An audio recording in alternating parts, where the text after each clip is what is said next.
Vamos então agora passar ao estudo bíblico e queremos saudar todos os irmãos que nos acompanham neste estudo.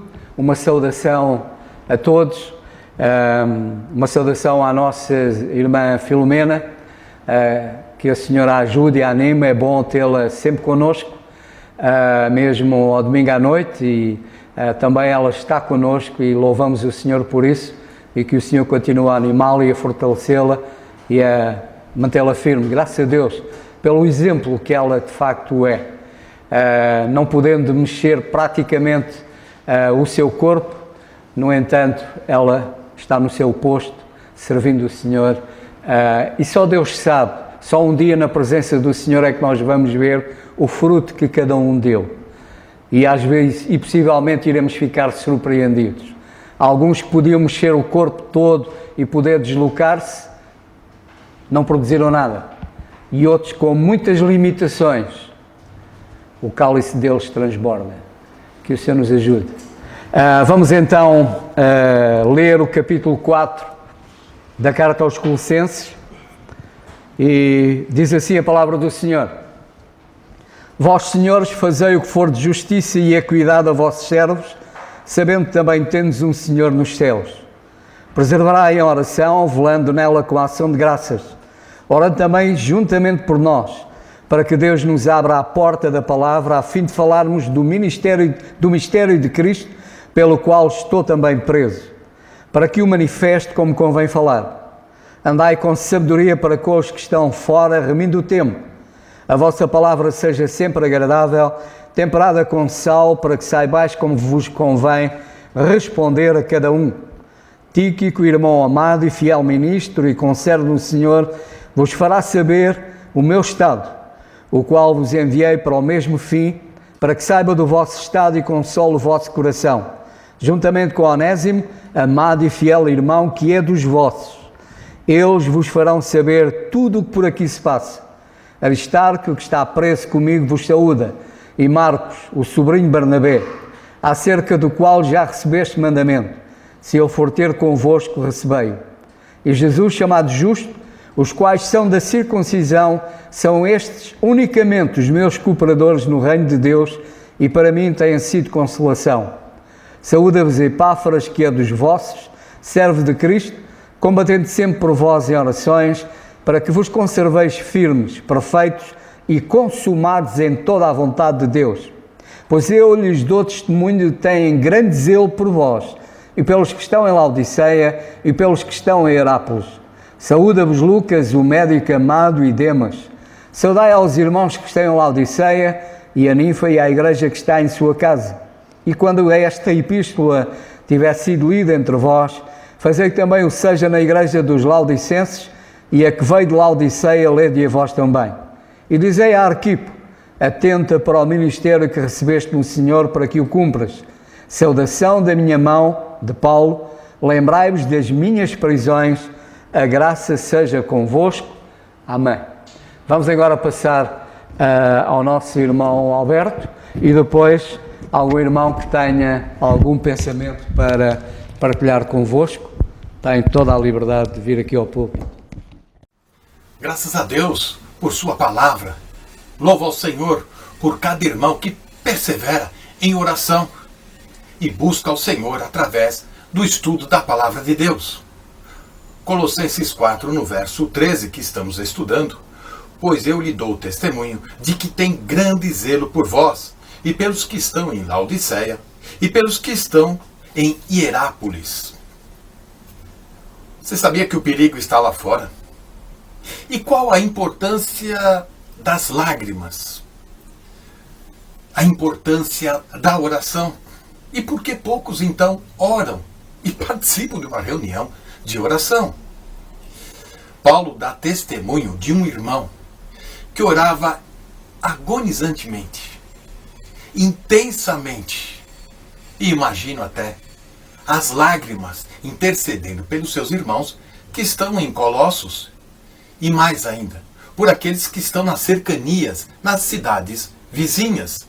Vimos no último estudo que ele intercedia pela cidade decadente de Colossos, também pela cidade carente de Herápolis, mergulhada em paganismo, em misticismo, espiritualismo, e a cidade de Laodiceia, mergulhada na fartura, uma cidade independente. Agora ele ora de uma maneira tão intensa e que nos faz refletir como pode um irmão ter esta sensibilidade, esta preocupação com a igreja que está em sua cidade e por aqueles irmãos que ele alcançou através do Evangelho da Graça. São virtudes de um cristão, virtudes de um crente. E nós podemos destacar pelo menos 3, que o apóstolo Paulo está assistindo Epáfras em sua agonia, orando intensamente, preso com Paulo. Na ótica do mundo, eles estão presos num cárcere. Na ótica da fé, é a igreja que está sendo aprisionada. É a igreja que está sendo enredada pela falsa heresia do gnosticismo, da espiritualidade falsa. E são estes os motivos que levam Epáfras a estar orando. Muitos estão acorrentados numa masmorra de medo. Muitos estão aprisionados na ansiedade, na dúvida, na aflição, no drama familiar ou num desespero profissional. E é isso, por isso que Epáfras está orando. Veja que, primeiro, ele é uma pessoa, um agente comunicador. Foi ele que falou de Deus para Colossos, para Laodiceia, para aquela cidade de Herápolis. Ele falou de Deus. Era um lutador. Mais do que isso, como relata o capítulo 1, no verso 7 a 9. Ele também leva ao apóstolo Paulo notícias e situações daquela região. E a igreja que corria perigo com falsos mestres, com heresias. E ele vai buscar conselhos do apóstolo Paulo. E mais do que isso, ele vai ser um fiscal, onde ele vai relatar aquilo que está acontecendo e como proceder para corrigir a igreja e adverti-los sobre os perigos que correm. Ele identificou a heresia que ameaçava a igreja, o gnosticismo. Falava de igreja, falava de Deus, intercedia. Ele era um braço direito para o apóstolo Paulo, o pastor da igreja. De certa maneira, todos nós precisamos de um Epáfras que possa identificar uma situação, um problema, uma heresia, uma ameaça, e assim orar, colocar diante de Deus a situação. Epáfras também era um homem lutador, um homem que falava com Deus em oração, intercessão, mais ainda, pedindo para que eles fossem firmes, maduros, de convicção da verdade. Como ele lutava? Ele lutava com oração. Aqui está. Requer esforço. A oração requer zelo, preocupação, disciplina, dedicação, perseverança.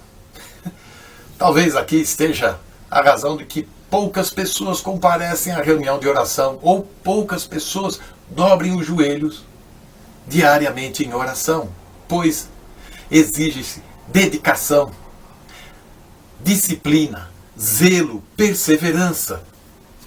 Essa era a preocupação de Epáfras e do apóstolo Paulo. Mais do que suas preocupações, o zelo pela igreja. Havia também o envolvimento, a participação, a identificação com cada irmão. Há um professor da faculdade que gostava de contar uma história de Júlio Verne, sim, o romance aventureiro, para ilustrar o quebrantamento, a paixão de uma pessoa. Aquele livro de O Correio de Tsar conta a aventura do intrépido Miguel Strogoff. Strogoff recebeu uma missão do Tsar Isso em 1870, para levar, entre outras coisas, na sua missão, uma mensagem, uma carta ao Grand-Duque, lá longe na Sibéria. Tinha que atravessar 5.000 quilômetros. E lá vai ele, corajoso, dedicado, perseverante, num ambiente inóspito. Porém, ele foi cercado e preso pelos inimigos. E à base de tortura e na prisão, com brasas vivas, fogo, tentaram cegá-lo. O nosso aventureiro foi liberto tempos depois. E qual a surpresa? Descobriu-se que ao tirar a bandagem, a atadura do seu rosto, viram que seus olhos estavam tremendamente queimados, feridos. Mas o globo ocular ainda estava salvo, não foi cegado. E ele explica que no momento que ele recebia aquele calor, aquele fogo de brasa, de ferro quente, ele pensou na amada, ele pensou na sua moça, na sua mulher tão querida, no seu amor, e chorou copiosamente. E foram as lágrimas que protegeram suas vistas. Foram as lágrimas da paixão que o salvaram da cegueira. Bom, este é um conto de Júlio Verne, porém há uma ilustração aqui. Cada vez mais que as nossas lágrimas se derramam pela igreja, pela obra do Senhor, nós recebemos uma melhor visão. E quando recebemos uma melhor visão, nós não vamos nos cegar com as coisas do mundo. Era um homem que lutava, falava de Deus, era um homem que comunicava, falava com Deus, lutava com Deus em oração, e também era um homem confortador. Era um homem que falava como Deus, para encorajar Paulo na prisão e para estimular e encorajar os crentes. Que assim o Senhor nos dê um quebrantamento de espírito cada vez mais para orar por sua igreja e por sua obra. Deus nos abençoe. Amém. Muito bem, graças a Deus por estarmos aqui mais uma vez juntos e a fazermos e procurarmos também aplicar o que o nosso irmão Carlos falou no domingo acerca de coisas que diferem e estudarmos a palavra de Deus para de facto conseguirmos aprender mais e chegar não só a coisas que diferem, mas a passagem de Filipenses 10 que fala de coisas excelentes e de facto só através do estudo, só através do exame, de nós estarmos aqui a estudar, a testar, que nós de facto vamos chegar a conclusões fantásticas acerca da palavra de Deus. E só mesmo estando aqui é que nós vamos conseguindo cada vez mais aprender, porque sabemos que a doutrina, irmãos, e já foi falado disto várias vezes, que a doutrina é muito importante, porque é ela que nos capacita a nós sabermos como nos comportar, não é? Porque, por exemplo, nós passamos muito tempo nas escolas e temos aqui estudantes, estou aqui a olhar para a Kel, para a Lara, a Eva, a Ritinha, que ainda estão na escola e conforme vão passando de ano e vão chegando mais à frente, vão percebendo que aquilo que vocês estão a aprender não é em vão. Porque isso vai capacitar-vos no futuro, no que vão estar a fazer, a pensarem não só de forma correta, mas conseguirem ter conhecimento para conseguirem aplicar nas vossas vidas, seja de que área for. E de facto vão chegando a conseguir até ter comportamentos melhores ou conseguir compreender melhor as coisas porque tiveram esses anos a estudar e é por isso que nós aqui estamos, porque aqui o que nós vamos aprendendo acerca da palavra de Deus não é para ficar aqui, isto não é para ficar em vão, isto tem uma forma de aplicação, isto deve ser aplicado nas nossas vidas. E é interessante, irmãos, porque também acerca da palavra de Deus, o apóstolo Paulo dizia que não se cansava de dizer as mesmas coisas, pois é segurança para vós, e de facto a segurança veio não só dele repetir as mesmas coisas, mas também do que relaciona à nossa passagem, e eu ia ler, que é Colossenses 4, eu ia no versículo 11 ainda, e também o versículo 12, que vemos Epáfras, que é um dos vossos, servo de Cristo Jesus e que sempre luta por vós nas suas orações. Eu tenho uma versão que é a Almeida Recebida, não estranhem um bocadinho a diferença, e vemos que a segurança dos crentes, a segurança de nós uns dos outros, vem de facto de nós ensinarmos a palavra de Deus bem manejada e vem de facto de nós lutarmos uns pelos outros através da oração. Não é só estarmos aqui a ensinar, não é só estar aqui nós a ouvir também, devemos zelar pela segurança dos outros, não só através do ensino, mas através das nossas lutas em oração. E vemos que Epáfras neste sentido, era um soldado completo, como vemos o apóstolo Paulo falar de Timóteo, para ele ser um bom soldado.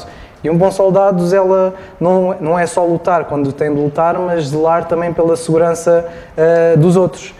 E é importante nós fazermos isso uns pelos outros. E de facto, daí ser importante nós estarmos aqui a estudar, nós estarmos aqui a orar e ser uma das tarefas mais importantes. E por outro lado é triste nós vermos que presencialmente não somos tantos, em comparação, por exemplo, com domingo. Mas a tarefa não deixa de ser importante se estejamos muitos ou poucos, e daí nós continuarmos a perseverar nisto. E para isto, irmãos, queria então seguir no versículo 11, eu vou um bocadinho mais atrás em comparação com o irmão Alberto, creio que o Nando também deva seguir por aí, lendo o versículo 11 que diz: "E Jesus, chamado justo, sendo unicamente estes, dentre a circuncisão, os meus cooperadores no reino de Deus, os quais têm sido para mim uma consolação." E versículo 12: "Saúda-vos Epáfras, que é um dos vossos, servo de Cristo Jesus, e que sempre luta por vós nas suas orações, para que permaneceis perfeitos e plenamente seguros em toda a vontade de Deus." E daí está, irmãos, eu queria referir e perguntar-vos, quando, por exemplo, leem acerca dos meus cooperadores no reino de Deus, que é um tema que é interessante porque muitos de nós vemos pontos em comum nesta expressão Reino de Deus. Daí eu perguntar, quando leem Reino de Deus, o que é que pensam que é? O que é que acham que seja? Se calhar alguns, ao lerem Reino de Deus, faz lembrar o Reino de Deus que o Senhor Jesus falava nos Evangelhos. A palavra é a mesma, ou neste caso as palavras ou a expressão é a mesma expressão, e é a mesma expressão que o Senhor Jesus utilizava nos Evangelhos. Então logo estamos a falar da mesma coisa, que é aplicada exatamente da mesma forma, sempre com o mesmo significado, sempre com o mesmo sentido em todas as passagens. Mas se nós de facto não fizermos o que foi ensinado, distinguirmos coisas e aprovarmos coisas que diferem, como foi falado no domingo e que procuramos fazer aqui, vamos chegar a contradições na palavra de Deus. E eu, irmãos, pelo menos acerca de contradições, eu vejo que há contradições na palavra de Deus, mas não vejo que não há nenhum problema nisso. Porque, por exemplo, em Mateus, no capítulo 8 e versículo 11, quando o Senhor Jesus Cristo fala de Abraão, ele diz que muitos virão do Oriente e do Ocidente, isto está em Mateus capítulo 8 e versículo 11, que ele diz que muitos virão do Oriente e Ocidente e assentar-se-ão à mesa com Abraão, Isaque e Jacó no reino dos céus. No entanto, em Romanos 14, 17, é falado o apóstolo Paulo que o reino de Deus não é comida nem bebida, mas justiça e paz e alegria. E se nós formos a estudar um pouco a fundo esta questão, nós vamos chegar a uma contradição, que é: será que o reino de Deus é comida, ou o reino de Deus é comida e bebida, ou de facto não é comida nem bebida, mas justiça e paz e alegria no Espírito Santo? Esta é a questão que eu quero chegar, que nós pensemos acerca disto, porque a Bíblia de facto pode ter contradições de vários aspectos. Uma das contradições claras é a Bíblia de facto odiar o pecado, e vemos que a Bíblia é contra o pecado. E neste aspecto também pode haver, se nós não manejarmos bem a palavra da verdade e de facto não distinguirmos e não vermos coisas que são diferentes, nós vamos tentar reconciliar contradições que Deus quer que as coisas sejam diferentes. Mas então, irmãos, acerca desta expressão, o reino de Deus, será que o reino de Deus que o apóstolo Paulo fala aqui é o mesmo reino de Deus que o Senhor Jesus Cristo falava? E para chegarmos a esta questão, há duas passagens que nos ajudam a perceber um pouco acerca deste tema, que o Senhor falava várias vezes do reino de Deus. Esta questão já foi falada, daí estar a repetir, e talvez os irmãos a seguir acrescentem mais alguma coisa, mas acerca do reino de Deus, o Senhor Jesus falava várias vezes do reino de Deus, do reino dos céus, e muitas vezes dava a entender várias vezes que de facto o reino dos céus era o reino de Deus, mas havemos de chegar à conclusão que de facto o reino de Deus nem sempre é o reino dos céus. Mas para vermos isto há duas passagens que podemos ler, que está em Mateus no capítulo 13 e versículos 31 a 33, que é uma das parábolas que o Senhor propôs, que diz o seguinte: outra parábola lhes propôs, dizendo: o reino dos céus é semelhante a um grão de mostarda que um homem, pegando dele, semeou no seu campo, o qual é realmente menor de todas as sementes, mas, crescendo, é a maior das plantas e faz uma árvore de sorte que vê as aves do céu e se aninham nos seus ramos. E agora outra passagem que relata a mesma parábola, que está no Evangelho de Marcos, no capítulo 4 e versículo 30. Notem que em Mateus nós lemos esta expressão que Jesus tinha posto uma parábola a dizer que o reino dos céus é semelhante a um grão de mostarda que um homem, pegando dele, o semeou no campo.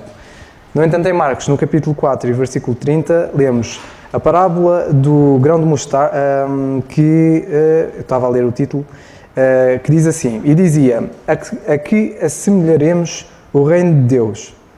Então nós, ao compararmos estas duas passagens, pelo menos dá a entender, ele depois continua, ou com que parábola o representaremos. É como um grão de mostarda que, quando se semeia na terra, é a menor de todas as sementes que há na terra, mas tendo sido semeado, cresce e faz a maior das hortaliças e cria grandes ramos, de tal maneira que as aves do céu podem aninhar-se debaixo da sua sombra. E com muitas parábolas tais lhes dirigia a palavra, segundo o que podiam compreender. Então, irmãos, nós comparando estas duas parábolas, vemos que duas expressões diferentes, que é o reino de Deus e o reino dos céus, e nós, através do contexto da passagem, ficamos a entender que aqui o reino dos céus e o reino de Deus são, de facto, são o mesmo reino. E aqui pensamos que, de facto, é o mesmo reino. No entanto, quando chegamos e tendo este entendimento que o reino dos céus e o reino de Deus é o mesmo, e ficamos muitas vezes a deduzir que é sempre a mesma coisa, ou seja, que o reino dos céus é sempre o reino de Deus e que o reino de Deus é sempre o reino dos céus, e que é uma expressão universal que é falado ao longo de toda a Bíblia. Mas se nós então formos chegar a comparar mais duas passagens, que é Mateus, tendo este entendimento que o reino dos céus é sempre o reino de Deus e o reino de Deus é sempre o reino dos céus, chegamos a uma passagem que é Mateus, é o Evangelho de Mateus, capítulo 8 e versículo 11, que diz: mas eu vos digo que muitos virão do Ocidente e do Oriente e assentar-se-ão à mesa com Abraão, Isaque e Jacó no reino dos céus. Ele depois continua. No entanto, aqui vemos desta passagem, lendo o contexto, dá a entender que eles, quando se vão sentar à mesa com Abraão, Isaque e Jacó no reino dos céus, que aqui está relacionado com comida e bebida. Mas quando chegamos a Romanos, no capítulo 14 e versículos 17, lemos que o reino de Deus não é comida nem bebida, mas justiça e paz e alegria no Espírito Santo. E assim fica a questão. Se o reino dos céus é o reino de Deus e o reino de Deus também é sempre o reino dos céus, então temos aqui uma contradição, que é o Senhor Jesus Cristo diz que vão sentar-se à mesa com Abraão, Isaque e Jacó no reino dos céus e que lá vão comer. No entanto, o apóstolo Paulo, acerca do mesmo reino, que aparentemente é o mesmo, ele diz que não é comida nem bebida, mas justiça e paz e alegria no Espírito Santo. E a questão que fica é, temos aqui uma contradição ou não temos uma contradição? Aparentemente temos uma contradição, não é? E nós, ao vermos esta passagem e aplicarmos sempre a mesma expressão, há aqui uma contradição. E assim, como é que nós vamos conciliar ou reconciliar esta questão? Vamos dizer que só para alguns que o reino de Deus é comida e bebida, mas para outros não?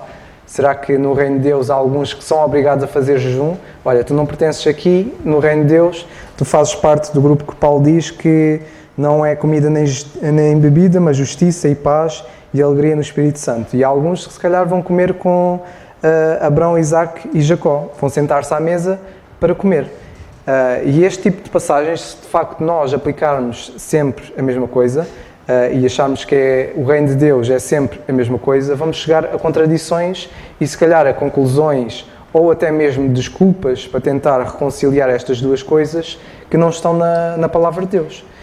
E é esta a questão que queria deixar-vos para nós vermos e estudarmos, porque de facto o contexto das passagens, e isto requer que de facto nós não temos aqui tempo para estudar toda esta expressão, já foi falado um pouco, talvez os irmãos a seguir também acrescentem mais alguma coisa acerca desta passagem, mas deixo-vos a questão, porque, e fazendo uma comparação à parte prática, deixem-vos dar-vos um exemplo, que é, nós, por exemplo, há certos tipos de analogia que nós achamos de alguma forma ridícula. E uma delas é, por exemplo, eu dizer-vos assim, que eu tenho uma esposa, mas aqui o nosso irmão José também tem uma esposa. Imagina que leem isto em textos diferentes. Uma pessoa que acha que a esposa, que há uma esposa e que essa esposa é ligada a dois lados, porque vem que o Dário tem uma esposa e o José tem uma esposa, se nós aplicarmos a mesma analogia que alguns aplicam à palavra de Deus, a conclusão que nós vamos chegar é que o Dário e o José têm a mesma esposa, porque pelo menos nós vemos que um tem uma esposa, o outro também, então se calhar é a mesma esposa dos dois. E nós não fazemos este tipo de associação, não é? Nós não fazemos associações deste género, que se eu tenho uma esposa ou o Nando, que nós temos a mesma esposa. Nós nunca fazemos este tipo de associações no dia-a-dia. Mas é incrível como nós, em expressões na palavra de Deus, como, por exemplo, o reino de Deus, expressões como a igreja, que já foi falado, fé, ou por exemplo, o batismo, ou, por exemplo, o estar em Cristo, que expressões destas que até são comuns, mas muitas vezes as pessoas associam sempre que é sempre a mesma coisa, tem sempre o mesmo significado em todas as situações. Mas este tipo de analogia nós nunca praticamos no nosso dia-a-dia, não é? E, por exemplo, se for pegar numa expressão, ou, por exemplo, ir um bocadinho mais a fundo, eu vou ter um rapaz. Ou, neste caso, eu tenho um rapaz. E o David Gomes também tem um rapaz. Quer dizer que nós, então, como temos, cada um tem um rapaz, que nós temos o mesmo rapaz, o mesmo filho? Não. É o tipo de analogia que nós até achamos ridículo, porque não faz sentido. Porquê? Porque nós, quando fazemos este tipo de comparação, nós vemos o contexto, percebemos que o David é casado com a Ana e que os dois tiveram um filho, e que eu sou casado com a Bogomila e que nós os dois tivemos um filho, mas que os filhos são de pessoas diferentes. E é incrível como na palavra de Deus muitas vezes nós fazemos comparações do género, às vezes até superficial, e sem um estudo aprofundado acerca do significado das palavras e dos vários contextos em que nós vemos essas palavras para perceber o significado delas. E é incrível como nós fazemos associações que não fazem sentido, enquanto nas nossas vidas não fazemos esse tipo. E isto para dizer o quê? Que se nós somos paradigmáticos e muitas vezes nós, quando fazemos associações, nós percebemos o contexto das coisas, nós pensamos no contexto, porque não fazemos o mesmo na palavra de Deus, a estudar uma palavra, a estudar, por exemplo, acerca da fé, ou a estudar até mesmo acerca do Senhor Jesus Cristo, porque nós vemos o apóstolo Paulo a dizer que Cristo, ainda que fosse conhecido segundo a carne, contudo, hoje ou agora não é conhecido da mesma forma.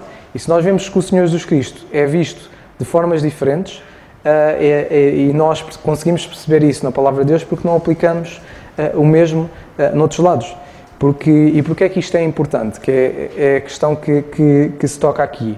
Porque se nós começarmos a achar que é sempre a mesma coisa, e se não tivermos segurança e não estudarmos a palavra de Deus bem manejada, nós vamos chegar a conclusões que não fazem sentido nas nossas vidas. Vamos começar a achar que nós hoje temos a capacidade de fazer milagres, que nós hoje podemos ser usados por Deus para fazer milagres, quando isso não é assim, ou que de repente eu agora tenho o dom de línguas e que falo uma língua qualquer e que achamos que está tudo bem porque a palavra de Deus mostra que ali havia crentes e havia muitas pessoas que falavam línguas. E daí ser importante nós fazermos essa distinção, porque depois, se há pessoas que se convertem, principalmente os novos convertidos, que se convertem e vêm-se metido nestas confusões e veem que isto não acontece com eles, não é? Muitos se calhar fogem ou saem de igrejas locais ou não querem saber mais de Deus por questões destas, que eles veem que uns dizem, se não exerces o dom das línguas, então não tens fé, se não fazes milagres, então falta-te fé. E vemos questões destas que depois, na prática, leva a pessoas a virarem costas ao Senhor. E daí ser importante, irmãos, nós, de facto, falarmos destas questões, ensinarmos uns aos outros e, de facto, é importante nós, muitas vezes, falarmos das mesmas coisas e não é só falar das mesmas coisas, é nós orarmos uns pelos outros e, de facto, exercermos esta luta, porque nós, através de lutarmos uns pelos outros, através da oração e, de facto, continuarmos a instruir uns aos outros e ensinar pela palavra de Deus bem manejada, de facto, o Senhor, vamos ver que cada um de nós vamos estando mais seguro acerca destas questões e vai capacitar-nos a nós estarmos mais perto uns dos outros e até mais perto do Senhor. Que o Senhor nos ajude e nos abençoe e, de facto, possamos continuar a estudar a palavra de Deus bem manejada e a ver estas questões. Eu não fui a fundo muito desta questão, mas acredito que, se calhar, mais algum irmão queira tocar. Ainda temos 15 minutos, 15, 20 minutos. Ora, prosseguindo, e já que o Dário tocou neste assunto, que é um assunto que é muito importante, de facto, quando aqui na carta aos Colossenses, no capítulo 4 e no versículo 12, o apóstolo diz, isto é apenas para complementar aquilo que o Dário disse e para tentar tornar muito claro aos olhos de todos como é que isto é, como é que se entende isto. Ele diz, portanto, saúdo-vos Epáfras, que é dos vossos, servo de Cristo, combatendo, isto é o 12, versículo 11, Jesus chamado justo, os quais são da circuncisão, são estes unicamente os meus cooperadores no reino de Deus. Esta expressão, reino de Deus, como o Dário disse muito bem, é uma expressão que aparece várias vezes. Aparece nas epístolas de Paulo, aqui está uma das ocorrências, e aparece também nos Evangelhos, como o Dário também explicou e muito bem, ele explanou muito bem. Porque nos Evangelhos nós temos vários textos, e não são apenas aqueles que o Dário mostrou, em que, por exemplo, um dos evangelistas, falando do mesmo assunto, chama reino de Deus, e o outro evangelista, falando do mesmo assunto, e o Dário deu um exemplo, mas há mais, utiliza a expressão reino dos céus, o que leva as pessoas a pensar, e bem, naquele caso, que reino de Deus é reino dos céus e reino dos céus é reino de Deus naqueles casos. Como o Dário explicou e muito bem, o reino de Deus, e eu aqui queria chamar a vossa atenção para o seguinte, e aqui é que eu quero dar a complementaridade da coisa para vocês poderem perceber. O problema de muita gente na compreensão destes termos está logo por lerem mal o que estão a ler na Bíblia. Porque a maior parte das pessoas, quando lê a expressão reino dos céus, sabem o que é que elas estão a pensar? Reino nos céus. Mas não é isso que a Bíblia diz. A Bíblia diz reino dos céus. E reino dos céus não é reino nos céus. Porque a maior parte da população, quando ouve a expressão reino dos céus, está a pensar no céu. E pensa que se refere ao céu. Não é. É na terra. Porque é reino dos céus. E o reino dos céus é na terra. E como é que eu sei que o reino dos céus é na terra? Porque o profeta Daniel diz que o Deus do céu vai chegar um dia que vai levantar um reino. Temos isto em Daniel 2,44, se não estou em erro, mas posso estar enganado, mas vocês procurem Daniel que está lá. O Deus do céu vai levantar um dia, vai levantar um reino. Se o Deus do céu vai levantar um reino, e nós sabemos que o vai levantar, é o reino dos céus. Porque é o Deus do céu que vai levantar o reino. Percebem a ideia? E isso já nos ajuda a perceber muita coisa.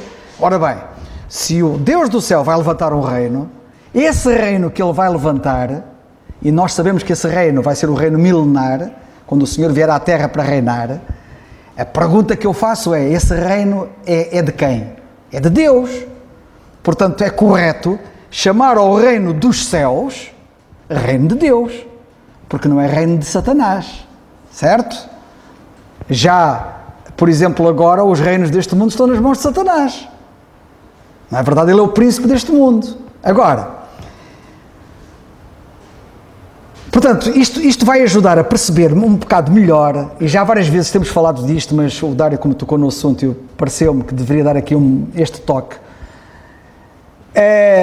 Portanto, o reino dos céus é chamado reino de Deus, porque evidentemente o reino dos céus é de Deus, é o Deus do céu que vai levantar o reino, portanto é correto chamar-lhe reino de Deus. Mas atenção, reino de Deus não é só esse reino que o Senhor vai levantar um dia, que é o reino dos céus. Há reino de Deus para além disso. Neste momento não há reino dos céus. O reino dos céus ainda não foi estabelecido, mas o reino de Deus está em vigor. E esse reino de Deus, que o Dário referiu e muito bem, não é comida nem bebida. Já o reino de Deus, quando for o reino dos céus, é comida e bebida, porque eles vão se assentar e virão os do Oriente, como ele citou na primeira passagem, e vão comer no reino dos céus. E vão sentar com Abraão à mesa e vão comer e beber. Hoje, o reino de Deus não é isso, porque o reino de Deus hoje não é o reino dos céus. E como não é o reino dos céus, não é comida nem bebida. Portanto, eu penso que isto aqui talvez possa ajudar a que todos compreendam o porquê desta diferença. Só queria dizer aqui um pequeno pormenor que o Dário disse, que é da questão das contradições. São aparentes contradições. A Bíblia não tem contradições. Mas eu percebi o que é que o Dário quer dizer. O que ele quer dizer é que a Bíblia diz aqui uma coisa e aqui diz uma coisa que uma coisa não joga com a outra. E não joga, mas não quer dizer que seja contradição. Não joga porque estamos a falar de programas diferentes. Temos aqui um programa, temos aqui outro programa. As regras aqui são umas, as regras ali são outras. E evidentemente que nós não podemos misturar as coisas porque senão nem vamos perceber. Pronto, era isto que eu queria dizer, que eu penso que pode talvez clarificar um pouco mais na cabeça das pessoas esta questão. Mas uma das coisas chaves é esta: quando as pessoas leem reino dos céus, estão a pensar no reino nos céus. Mas reino dos céus não é reino nos céus, é na terra, porque o Deus do céu vai levantar. E penso que é Daniel 2,44, vocês podem confirmar isso. Acho que é em 2,44 que o profeta Daniel fala acerca disso. Bem, sabem de uma coisa? A nossa hora está avançada. Eu ia entrar agora aqui na questão, fica para a semana, mas é uma questão muito importante. O apóstolo Paulo diz aqui, dava testemunho de Epáfras, e particularmente do grande zelo de Epáfras. E eu quero vos falar do testemunho. O que é que os outros crentes podem dizer de nós? O que é que os irmãos podem dizer de mim? O que é que eles podem dizer do meu zelo ou falta dele? É um assunto para vocês pensarem. Eu vou talvez só, para não ficar mesmo em branco, gostava só apenas de dizer uma passagem da Bíblia que o apóstolo Paulo diz assim. Diz ele assim: